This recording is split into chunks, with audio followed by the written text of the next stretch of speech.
Came back to town and saw that this debate had occurred between Colonel Kurtz and Homeboy Edwin over the Manson case, and that Colonel Kurtz had disabled some of her social media accounts in response to feedback that she got. I was able to read some of the things people said on Twitter, as well as comments back to Homeboy Edwin on his channel, and finally watched the debate itself. A lot of slamming of both sides of this. She rattled on too long. She was wondering too much. She was too nice to him. She didn't answer the question. She should have asked him more questions. He was too mean. He cut her off too much. He didn't cut her off enough. A lot of that kind of thing. I thought, well, let's look at what the actual purpose of the debate was, and then what the points were made in the debate, and score it. And let's find out who won this thing. So it's Homeboy Edwin's channel. He sets the premise, and his premise is Colonel Kurtz a propaganda channel? His premise was not, let's decide what's the right answer for this case. Is Manson guilty or liable or not? Is this particular accuser lying or not? He wasn't doing that, and she wasn't doing that. His premise was, is she a propaganda channel? And that's the context you have to look at this debate, I think. If they want to do something else where they look at specific facts individually, or the case as its own thing, they could do that. But that was the premise he set. He also said, look, this is going to be adversarial. It's going to be kind of like a debate, an examination. I'm going to go hard at her. She was prepared for that. So that's the way he conducted it. Was he too mean? I absolutely do not think so. Not in light of what he said his objectives were going to be. Was she evasive or not prepared? Absolutely not, because she didn't come prepared to ask him a bunch of questions about the case. She came prepared to discuss what she and her channel were trying to achieve. So there were some points that were left off, I guess, by either side that weren't pointed toward that objective, but you got to remember that was the point of the alleged debate, right? So that'll be what I discuss when I talk about how they both did on the points that they did make. Who scored on who dunked on who. A lot of the comments seem to think it either went entirely one way or the other. That's not how I ended up seeing it, but it was interesting to see each side doing some of the things they accused the other of doing right in the same video. So let's get started. Point 1. Edwin says, look, you claim that you were against Manson, that you tended to believe the allegations against him, and that as you learned things, then you came over to his side. And if you're a propaganda channel, then that's a path that you want other people to take, I think is what he's trying to say there.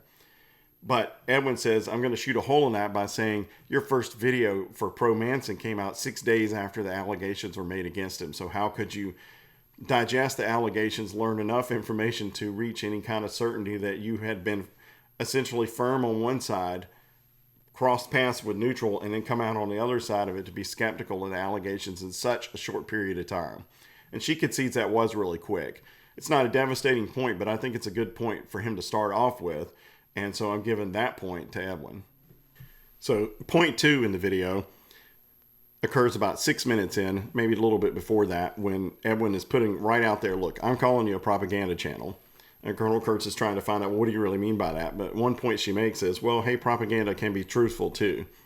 And I think if the premise of the debate is, you're a propaganda channel, no, I'm not, then you don't justify elements of propaganda. You just need to lay out the line there that I am not a propaganda channel. I may have some bias. I may miss some things. I may be wrong about some things, but I am not propaganda. There's no element of that definition that meets what I'm trying to do.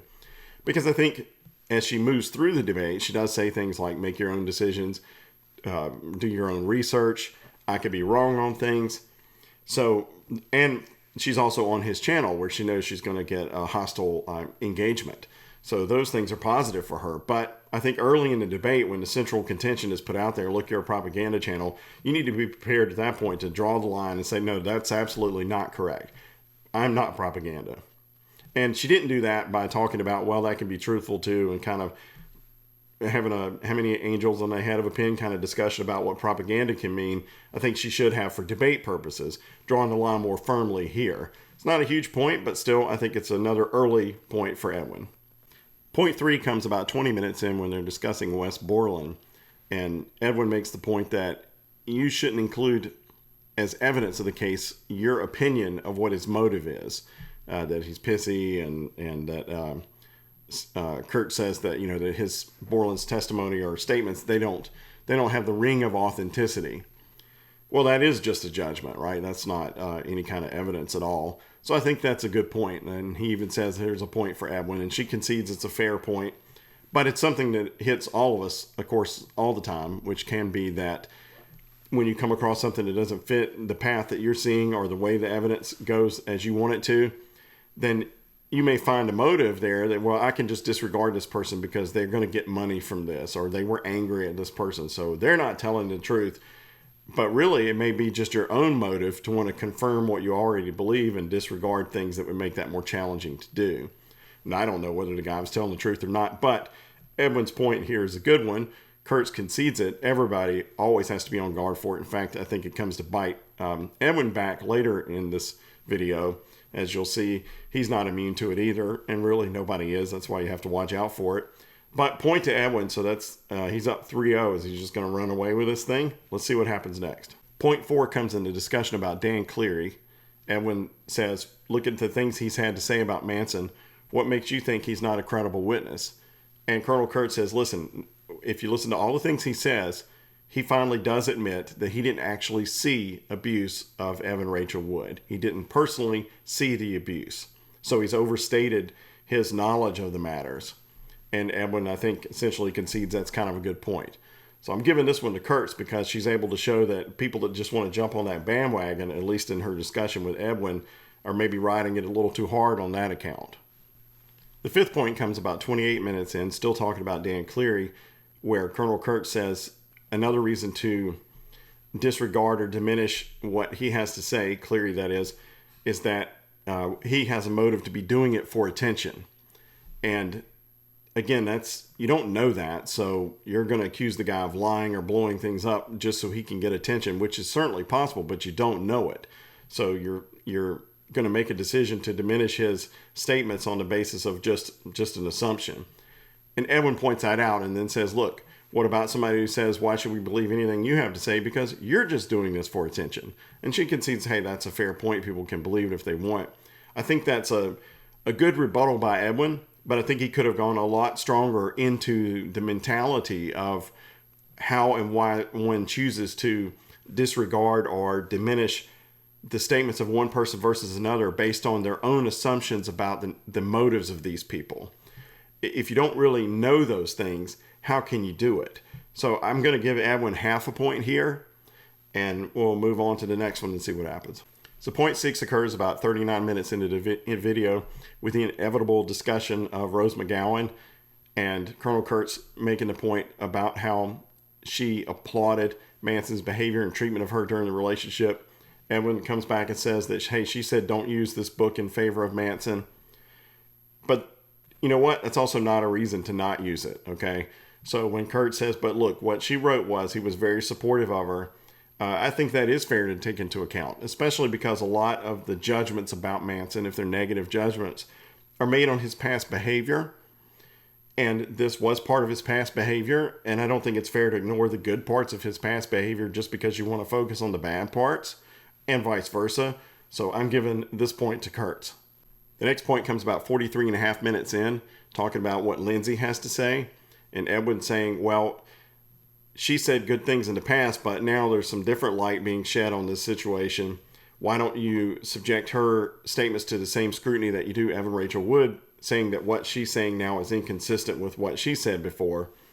Colonel Kurtz says, well, you don't know that Lindsay's saying something inconsistent. We don't know that. There's just these texts going on with Johnny Depp. That's a game of telephone tag. And Edwin makes the point that you can't just disregard these texts that what Manson is saying, and it was just because so you don't even believe Manson if what Manson is saying goes against what you want it to be for Lindsay statements to mean. And I kind of go with him again there because I think that's a case of, I hear a little bit too often on the Manson side, that's his black humor. He's just kidding. That's his stage persona. And those things can all be true in individual instances, but they shouldn't be just a reflexive, well, no, he's kidding here. Well, how do you know he's kidding here? I mean, he might be kidding there, and you got to be a little bit more open-minded than that in any individual instance. Or you're going to have to be very lucky eventually that the jury is able to have the same understanding of the sense of humor that applies when anything bad about your case is said, but not when anything good about it is said. So I think that's a point for Edwin there. Just after 48 minutes, the debaters move into the arena of heart-shaped glasses video. Was it a rape or sex or non-consent or whatever? And Kurtz says, look, I've got a witness who says there was no rape on this set in this encounter. And Edwin makes the case that you've got a biased witness there, super fan. But I've got a totally unbiased witness, he says. And I was kind of surprised he said that, because how does he know that witness is unbiased? How does he know that person's personal motivations at all? It doesn't really get into that, except for this person seems to be contrary to the story that Colonel Kurtz is talking about. So just making allegations of bias against somebody else, and then particularly making an allegation of, look at my totally unbiased witness, I think was a misstep on his part. A point for Kurtz there. The next point's about 52 minutes in, and Edwin says, well, if we can't agree on whether he's an abuser, at least you'll agree with me that he's a racist. So he sets up a big old ball on the tee to hit it off of it. And she doesn't agree with that. And he says, well, what about the things he said? And he pointed out some derogatory terms that Manson had used.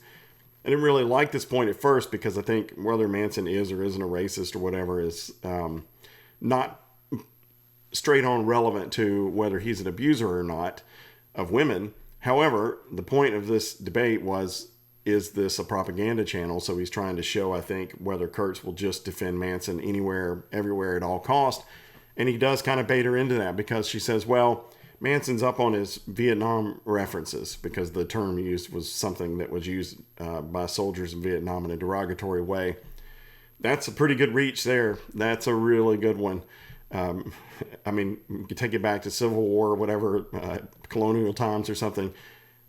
At some point, you have to just say, look, that's an unfortunate phrase. I don't really think he's a racist. And she says you shouldn't judge him based on what he says when he's angry. Why not? I mean, you just don't start saying racist things when you're angry unless you're a racist. Again, I don't personally think using some off-color language between friends or something like that indicates that somebody's necessarily a racist. I think the language police have gone too far in that direction. I probably would have answered the point maybe, or tried to, a little differently than she did. But it's a tight spot, especially in today's culture, to answer to any kind of derogatory language that you use. So he did a good job setting this one up, even though I didn't think it would succeed at first. He kind of did. His point being that she pulled out a Vietnam reference and angry reference to defend the terms, instead of just conceding, look, it's a bad look. We all say things we shouldn't say sometimes, which is, I think, how you could say it. Anyway, point to Edwin. An hour and 16 minutes, we get another point scored. This is in a discussion about the FBI letter. And Kurtz tries to make the point that wouldn't you consider someone who goes to the trouble, assuming that occurred here, of fabricating a document from a law enforcement official and using it in a way that's improper, that is a blow to credibility. And Edwin kind of deflects that in a couple of ways. First, trying to say, well, I'm not up on the legal stuff. But it's all part of the lawsuit. Everything's all part of this lawsuit. Everything everybody's doing is part of this lawsuit. The FBI letter's not more or less part of the lawsuit than other facts involved in the case. And then he says, well, didn't I see that an FBI agent corroborated that? And that, of course, didn't occur either. No one has vouched for this letter. In fact, as we all know, Wood has run away from it in her latest filings. So that's a point for Kurtz, because it is an indicator of a credibility issue. And I think, it could be just that Edwin wasn't prepared enough for this aspect of what was going to be talked about. And that's fine too, but it still costs a point there, because don't throw it away. I mean, at least say, well, yeah, if it is like that, that would be really bad for credibility, instead of saying, well, didn't I hear that it actually was kind of real and I haven't looked at it? That's a little dismissive of the impact of that letter and what it could do in this lawsuit, depending on how things play out, than what he's warranting with his response. So I'm giving Kurtz a big point for that one. There's some other points made and points scored in the video. I decided just to cut all of that out as extra, because it kind of duplicates in terms of the type of thing that's covered, whether somebody concedes how biased someone is or something like that. So the final score comes down in favor of Edwin. And so if you want to score it, I say he wins round 1. And I understand maybe they'll do a round 2. What does it mean that he won? Of course, thankfully for everyone, it doesn't mean anything. he teed up the debate on the terms that he wanted. And Colonel Kurtz came, I think, prepared to some degree to deal with that, and more prepared perhaps to deal with talking about the facts of the case as she understood them. So Edwin was prepared and did a good job of making some good points about the perception of bias and how it can come out and what you do. And he got her on a few of those. But no one's immune to that, so I don't think that's terrible.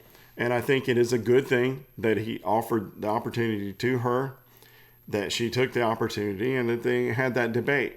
And I think it probably will sharpen her perceptions of the case going forward, and his as well. That's how I see it, at least. I know that Kurtz has done a lot of research and a lot of work to develop facts in the case. I view it as she has a perception of the case that doesn't necessarily, in fact, doesn't align with mine identically, but she's done a lot more work on the facts. So I try and look at what she brings forward as facts. I don't have to accept when she says, well, I don't think this person's testimony is worth much because they have this bias or that bias. I'm going to judge that stuff for myself. What I do, though, appreciate is when she actually brings forward interviews with people, lets them talk, when she's able to demonstrate facts that are in the case that you can't get somewhere else. So I appreciate all that. It's interesting, Edwin digging into it like he has. I know he's done some other rebuttal type work against Colonel Kurtz's work. So I think it would be good if they do a round two. And maybe they could set an agenda and get a little sharper into the facts. And not particularly whether she's propaganda or not, but more to, well, what are the critical facts of the case and why do you believe them and why don't you believe them and where are the holes in it? That might be an interesting discussion between the two of them. So I give them both props for getting in the arena and having a round at each other, and hope maybe we'll see it again. I think it was instructive. For me, it was better to watch that than it was to watch their independent videos. I know a lot of people didn't feel that way, but first of all, it went slow enough that I could comprehend it. And second of all, I do like, if you have somebody who has a narrative, that if they are challenged as they're processing that and putting it forth. So I think that's beneficial. So I appreciate that on both their part. I don't think anybody deserves a lot of grief for having participated in this. I don't get that at all. It was the right thing for Kurtz to do if she wants to show that she's not a propaganda channel. In fact, to me, it goes a long way towards demonstrating that. Why would she put herself up for criticism if that was her only goal, was to just issue forth propaganda? So I don't buy that for her motivation. That doesn't mean you have to agree with everything she says. So that's where I land on this. I know that Edwin is going to be, I believe, on Eric Hunley's channel on Monday. So that'll be an interesting discussion to see, and see how those guys talk about the case, assuming they're going to talk about this case, which I think is correct. And that's it for now. Hopefully next time I talk to you, I will be able to talk normally again and still be vertical. Thanks.